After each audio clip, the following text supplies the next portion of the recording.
പരിഷ്കാരങ്ങൾക്കും സമരങ്ങൾക്കും ശേഷം സംസ്ഥാനത്തെ ഡ്രൈവിംഗ് ടെസ്റ്റുകൾക്ക് എന്താണ് സംഭവിച്ചത്? ഇനി നമ്മൾ പരിശോധിക്കുന്നത് ഈ വിഷയമാണ്. എന്താണ് ഡ്രൈവിംഗ് ടെസ്റ്റിന്റെ അവസ്ഥ എന്ന് നോക്കാം. ഗതാഗത മന്ത്രിയുടെ പരിഷ്കരണങ്ങൾ ഏറ്റോ? എല്ലാവർക്കും ഇപ്പോൾ ലൈസൻസ് കിട്ടുന്നുണ്ടോ? ഇതെല്ലാം ഒന്ന് പരിശോധിക്കാം. അശ്വിൻ തയ്യാറാക്കിയ റിപ്പോർട്ട് കാണാം.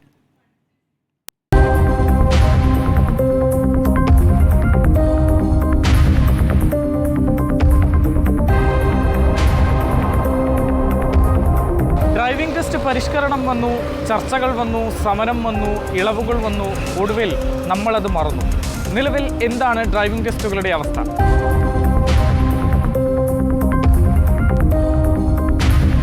ഈ അടുത്ത് ലൈസൻസ് ടെസ്റ്റ് പാസ്സായ വ്യക്തിയാണ് ഞാൻ. ഒരു വണ്ടിയും എടുത്തു.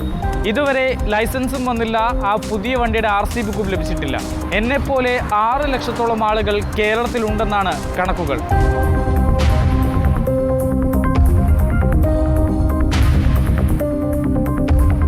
പുതിയ ഡ്രൈവിംഗ് ലൈസൻസിനും നിലവിലുള്ളത് പുതുക്കാനുമായി കാത്തിരിക്കുന്നവർ 5.23 ലക്ഷം ആളുകളാണ്.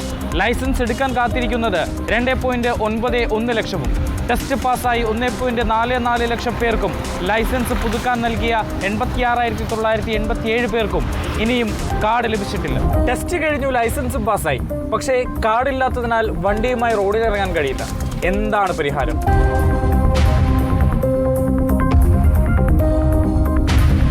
ഡിജിറ്റൽ ലൈസൻസ് ഉപയോഗിക്കാം.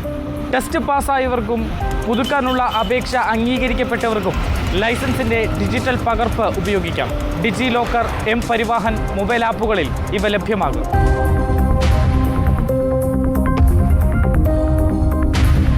ഇനി പുതിയ ക്രമീകരണങ്ങൾ ഒന്ന് ഓടിച്ചു നോക്കാം. പ്രതിദിനം ഒരു മോട്ടോർ വാഹന വകുപ്പ് ഉദ്യോഗസ്ഥന് 40 ടെസ്റ്റുകൾ നടത്താം. 2 പേരുണ്ടെങ്കിൽ 80 വരെയാകാം. 40 അപേക്ഷകരിൽ 25 പുതിയ പേരും പഴയ 10 പേർ, വിദേശത്ത് പോകുന്ന 5 പേർ എന്നിങ്ങനെയാണ് പുതിയ ക്രമീകരണം. ആദ്യം റോഡ് ടെസ്റ്റ്, പിന്നീട് എച്ചെടുക്കൽ എന്ന ക്രമീകരണത്തിലാകും ടെസ്റ്റുകൾ.